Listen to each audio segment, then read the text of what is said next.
Isinya sungguh sangat serius, berisi narasi-narasi besar dan penting. Apa saja dinarasikan, dikit-dikit dinarasikan.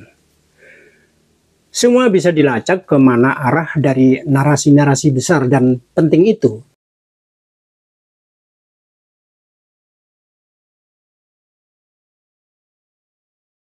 Bukan sekedar narasi yang bersifat naratif, melainkan juga manipulatif.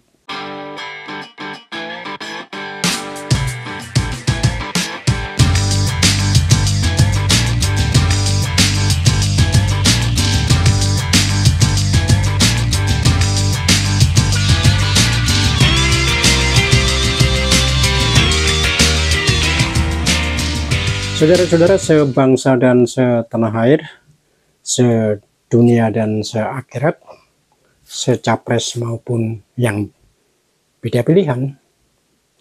Sekitar 3 tahun lampau ada kaos bersablon, gitu aja nyolot, dengan gambar Gus Dur ketawa. Siapa Gus Dur? Beliau sempat dikenal sebagai pencetus ungkapan gitu aja kok repot.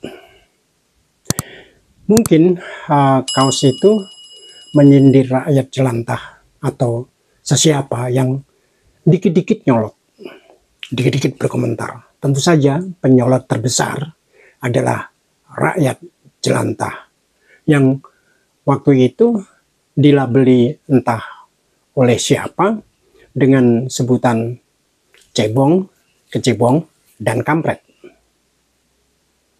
Baiklah, rakyat jelantah selalu jadi objek penistaan.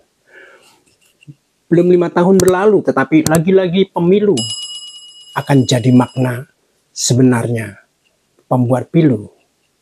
Pemilu 2024 dengan pileg dan pilpres serentak sudah disodor-sodorkan di depan mata. Oleh siapa? Ya, siapa lagi jika bukan oleh elit politik dengan partai politiknya beserta segenap supporting sistemnya. Ada konsultan, ada ahli, ada akademisi, ada relawan, ada booster.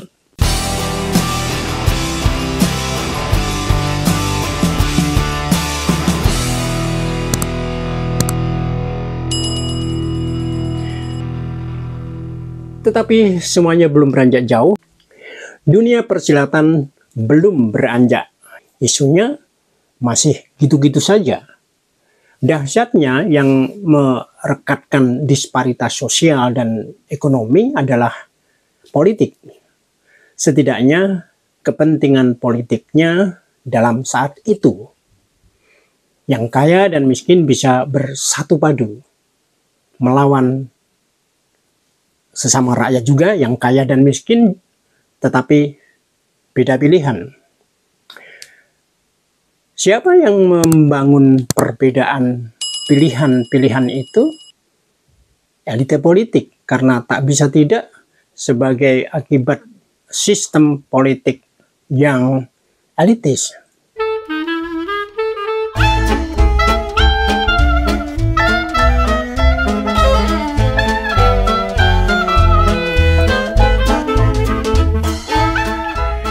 Kini karena berkembangnya platform medsos, banyak pilihan panggung-panggung teater politik. Tidak hanya di media cetak atau televisi, media cetak kini sudah banyak yang nyungsep karena makin kuatnya cengkeraman media online. Twitter, YouTube, dan media podcast yang kemudian dikawinkan di YouTube menjadi pilihan baru.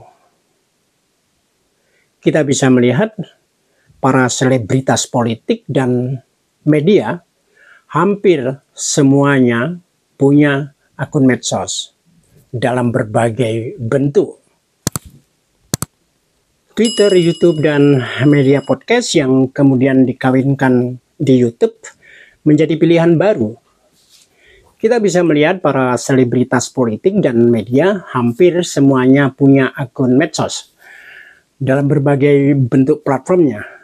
Di samping Twitter yang sering jadi ajang percecokan elite, platform YouTube dipenuhi elite kita. Podcast yang sejarahnya lebih ke audio doang dipaksakan ke audio visual di platform YouTube. Lucu saja ngelihat orang berhadapan dalam jarak yang dekat, ngomong dengan headphone di kepala dengan menggunakan mic segede ketela pohon. Aneh tapi nyata, atau aneh tapi nggak wajar.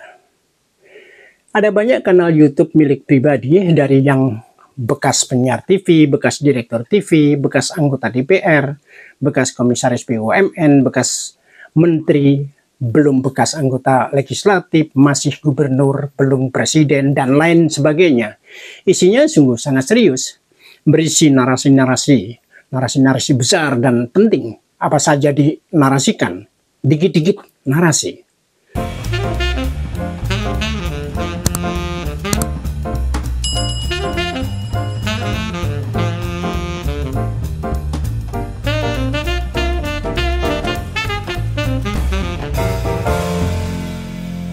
Isinya sungguh sangat serius, berisi narasi-narasi besar dan penting.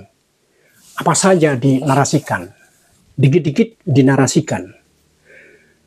Semua bisa dilacak kemana arah dari narasi-narasi besar dan penting itu.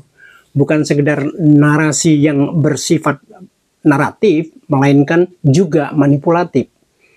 Dengan latar belakang niatan dan tujuan masing-masing. Semua hal dinarasikan, tapi narasi untuk apa? Atau lebih tepatnya narasi untuk siapa? Narasi untuk membangun opini publik, narasi agar menjadi wacana. Kecenderungan besar semua bermuara di Pilpres 2024, dan ketika narasi yang satu dinegasi narasi lainnya, maka perang narasi yang terjadi. Tetapi sekali lagi, narasi untuk apa dan siapa?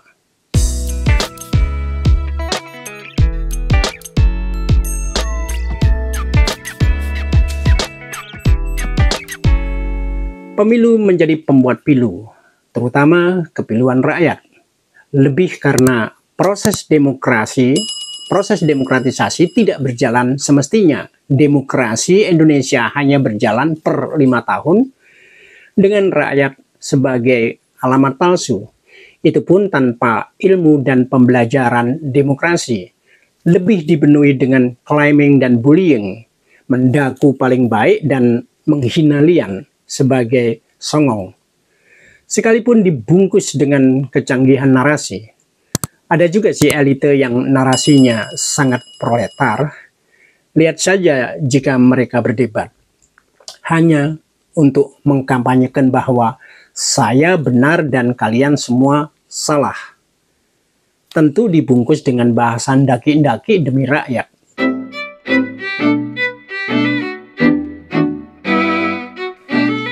Dalam pada itu kita bisa dengan mudah mengolok-olok rakyat jelantah yang dikit-dikit suka nyolot. Gitu aja nyolot. Namun senyampang itu kita tidak pernah mendengar colotan gitu aja narasi. Ya, karena yang suka bikin narasi anti narasi adalah bagian dari elite juga. Maha benar para elite dengan dalil-dalilnya. Rakyat jelantah mah tinggal copy paste. Nasib follower terkena akibat tapi disalahkan. Yang jadi penyebab tinggal mingkem ayam. Padahal air cucuran atap jatuhnya bisa ke perwajahan juga. Keraimu